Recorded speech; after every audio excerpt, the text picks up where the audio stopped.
안녕하세요. 오늘은 RDS S3 임포트 익스포트 2편입니다. 1편에서는 제가 왜 이 기능을 공부했는지 설명을 했었는데 2편에서는 직접 실습을 해보려고 합니다. S3 내보내거나 S3에 있는 데이터를 RDS에 임포트하는 기능입니다. RDS S3 임포트 익스포트는 모든 엔진이 쓸 수 있는 건 아니에요. 2025년 11월 기준으로 MySQL, Postgres만 사용할 수 있습니다. 따라서 현재 4개의 타입만 사용할 수 있죠. MySQL과 Postgres 엔진에 따라서 설정 방법이 조금 차이가 있습니다. 이제 공통 설정은 이 RDS IAM 룰을 이제 attach 설정하는 거예요. 이제 RDS가 AWS 리소스인 S를 접근을 하니까 IAM 룰이 당연히 필요합니다. 이 설정은 공통인데 그 나머지 설정들은 조금씩 서로 다릅니다. 이제 MySQL 같은 경우에는 파라미터 그룹을 설정을 해야 돼요. 근데 Postgres는 파라미터 그룹 설정이 필요 없습니다. 그래서 파라미터 그룹을 설정을 한 것 때문에 MySQL은 인스턴스 재부팅이 필요한데 이제 Postgres는 이제 파라미터 그룹을 설정하지 않았으므로 인스턴스 재부팅도 필요 없습니다. 그리고 이제 Postgres의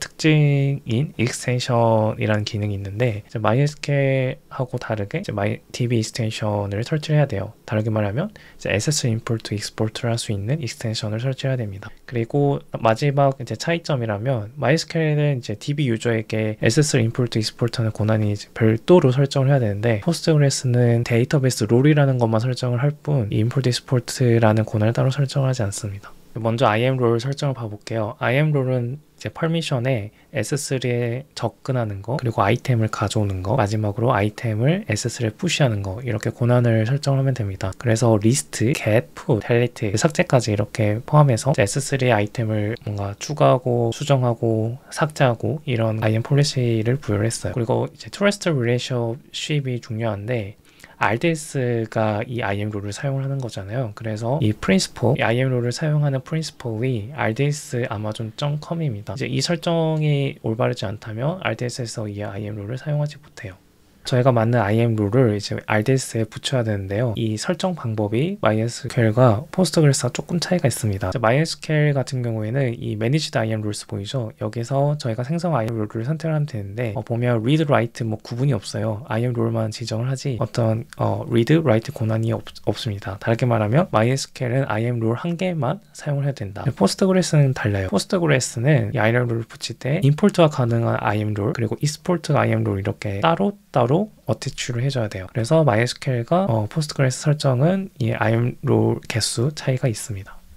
MySQL은 Postgres와 다르게 이 IAM 룰을 어태치한 걸 사용하려면 파라미터 그룹이라는 걸 설정을 해야 됩니다. MySQL 파라미터 그룹을 보면 이 AWS 디폴트 S3 롤이라는 게 있는데 이 롤에 저희가 아까 어태치한 룰을 설정을 해주면 됩니다. 그리고 만약에 read, write, IAM 룰을 따로따로 사용을 하고 싶다면 이 파라미터 그룹에 read 전용 그 파라미터와 write 파라미터 설정이 있어요. 거기에 각각 IAM 룰을 설정해 주시면 됩니다. 방금 설정한 MySQL 파라미터 그룹은 인스턴스 재부팅이 돼야 적용되는 설정입니다. 실습을 진행을 해볼게요. MySQL 보시면 이 Connectivity Security 메뉴에서 Managed IAM 룰이라는 이 하나의 패널이 있습니다. 이 패널에서 제가 만든 IAM 룰을 이렇게 붙일 수 있는 건데요. 저는 현재 MySQL에 RDS MySQL S3 룰이라는 걸 이제 붙였어요. 그래서 이 룰을 조회를 해볼게요.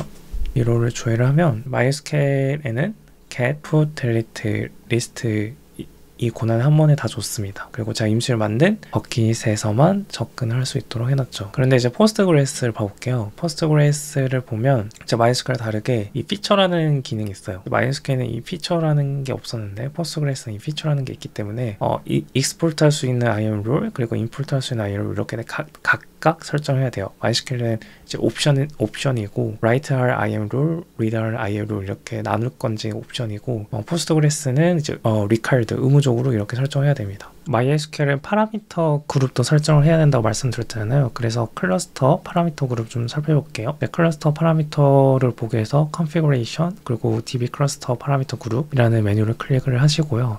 여기서 저는 S3를 입력하겠습니다. 그러면 AWS 디폴트 S3 룰이라는 이 파라미터가 있어요. 이 파라미터에 이 MySQL에 어태치한 IAM 롤 이름이 이렇게 있습니다. 그리고 apply 타입이 다이나믹이에요. 다르게 말하면 이 파라미터 그룹을 수정을 하게 되면 RDS 인스턴스는 재부팅이 돼야 된다라는 말과 같습니다. 그래서 이 파라미터를 설정을 하고 인스턴스를 재부팅해야 이 RDS가 S3에 임포트를 하든 익스포트를 하든 그 기능을 사용할 수 있습니다. IAM 롤 설정이 끝나면 그 다음에는 이제 DB 계정에 대한 권한이 필요한데요. 이제 포스트그레스는 따로 설정을 하지 않아도 되고 MySQL만 이제 설정이 필요합니다. 그래서 AWS 언더바로 시작되는 이 권한을 S3 임포트 또는 익스포트 하고 싶은 DB 유저에게 부여를 해야 됩니다. 그 다음에는 포스트그레스만 설정하는 설정 단계인데요. 포스트그레스에서는 익스텐션을 사용해서 S3 임포트 익스포트를 사용합니다. 그렇기 때문에 익스텐션을 설치를 해야 되는데 그 익스텐션 이름이 AWS S3라는 이름을 갖는 익스텐션입니다. 그래서 설치 방법이 매우 쉬워요. create extension 그리고 AWS S3라는 이름을 적으면 이 익스텐션을 설치를 합니다. 근데 이제 이 익스텐션은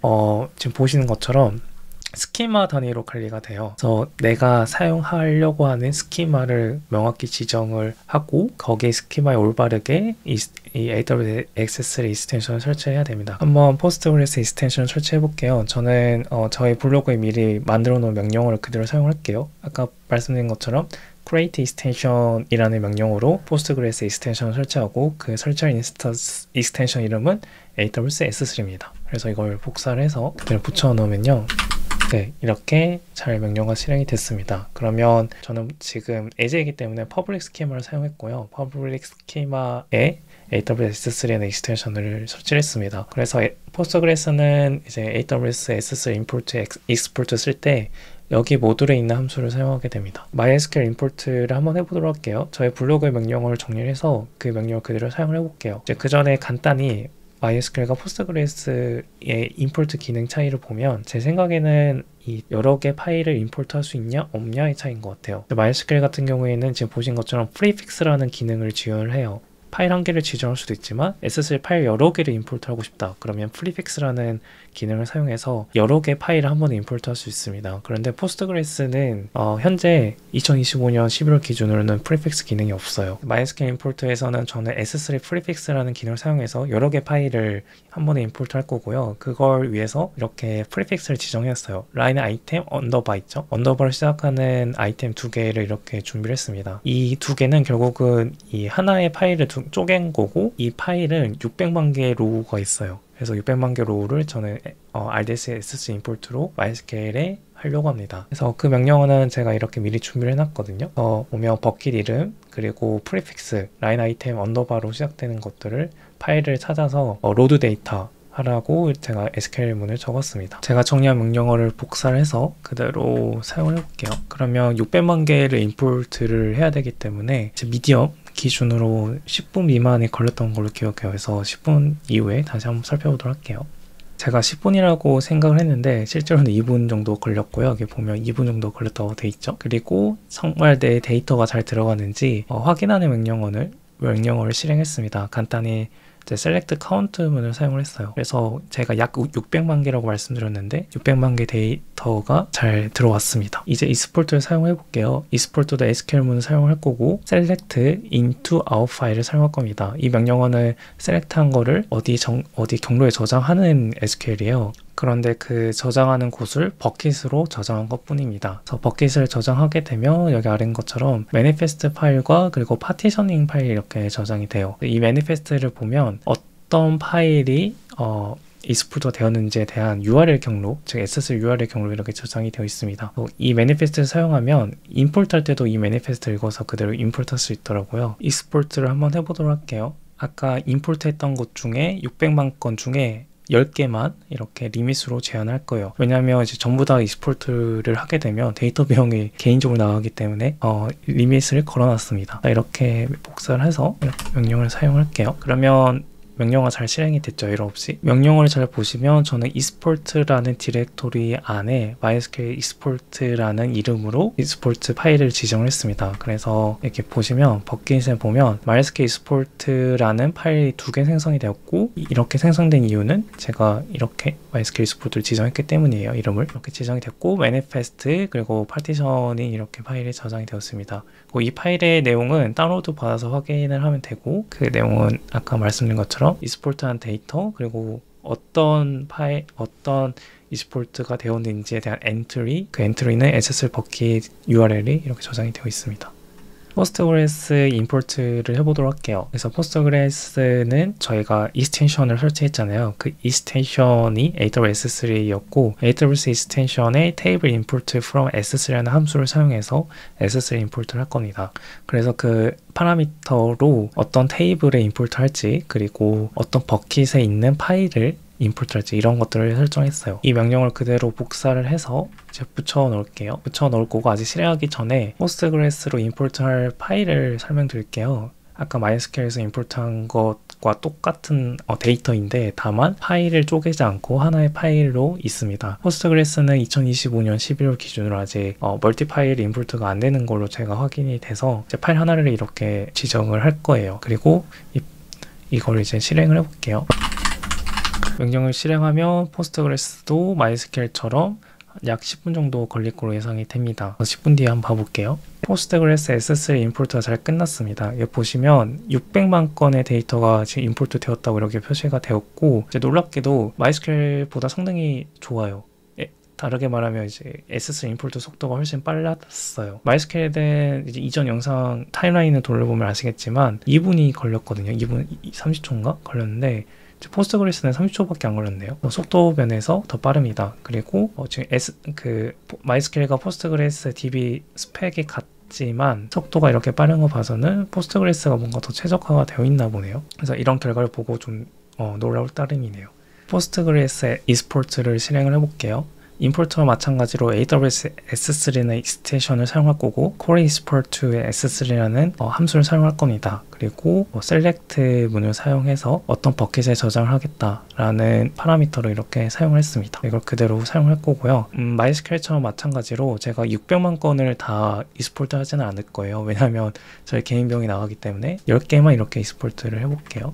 export를 해보겠습니다. export를 하면 10건이 espor트 되었다고 이렇게 나오고, 바이트도 같이 나오네요. S3 버킷에 가면 포스트그레스라는 전 디렉토리가 생성이 되었고요. 이 디렉토리 안에 CSV 파일이 있어요. 이렇게 있는 이유는 제가 그 파일 경로를 디렉토리 안에 파일 이름을 적었기 때문입니다. 의도한 대로 파일이 익스포트가 되었고, 이제 그 내용을 이제 확인을 하면 제가 의도한 대로 레코드가 이렇게 추출이 되었습니다. 끝으로 운영 관점에서 조금 주의사항을 말씀드리려고 해요. 저는 현재 테스트 환경이기 때문에 제가 마음대로 임포트, 익스포트 명령을 사용했지만, 운영 환경에서는 이렇게 사용하면 안 돼요. 개발자 그리고 DBA 이렇게 논의를 해서 언제 명령을 실행할지에 대한 결정이 필요합니다. 왜냐하면 그 임포트, 익스포트 할 대상, 로우가 많다면 이 작업 시 DB 부하가 발생을 해요. 제가 아까 테스트 환경에서 작업했던 이제 CPU만 가져와 봤는데, CPU 유틸라이제이션이 임포트 할 때 평상시 대비 3배, 3.5배가 증가했거든요. MySQL인데 이렇게 작업이 증가를 하게 됐습니다. 그렇기 때문에 DB 부하가 증가하게 되면 거기 연결되어 있는 백엔드도 같이 늘어질 수 있어요, 성능이. 그리고 이 성능이 늘어진 걸 떠나서 이 병복이 발생하면 서비스 자체 장애가 발생하게 됩니다. 그래서 운영 환경에서는 S3 임포트, 익스포트를 사용하기 전에는 꼭 DBA 그리고 개발자, 운영자 논의를 해야 됩니다. 그리고 esport는 데이터를 읽어서 S3에 저장하는 거잖아요. 그렇기 때문에 데이터를 읽는 것만 권한이 필요해, DB 계정에서는. 그래서 리더 엔드포인트에 작업하는 걸 권장을 드립니다. espor트 리더를 하게 되면 이제 라이트하는 과정에서 병복이 발생할 수 있어요. 그리고 이제 이 모니터링인데, 모니터링은 클라우드 워치 퍼포먼스 인사이트에서 같이 확인해 주시면 됩니다. 이건 DB 관점에서 말씀드린 거예요. 서비스 관점이 아니라. 그래서 DB 관점에서 클라우드 워치랑 퍼포먼스 인사이트를 봐서 이 DB의 상태를 모니터링을 실시간 해야 됩니다. 그래서 MySQL 같은 경우에는 보시면 제가 아까 S3 임포트 했기 때문에 임포트를 지금 했다는 걸 이 퍼포먼스 인사이트에서 확인할 수 있고요. 포스트그레스도 제가 이렇게 임포트를 했다는 걸 이렇게 모니터링 할 수 있고 얼마나 이게 성능 영향이 있는지 퍼포먼스 인사이트에서 확인할 수 있습니다.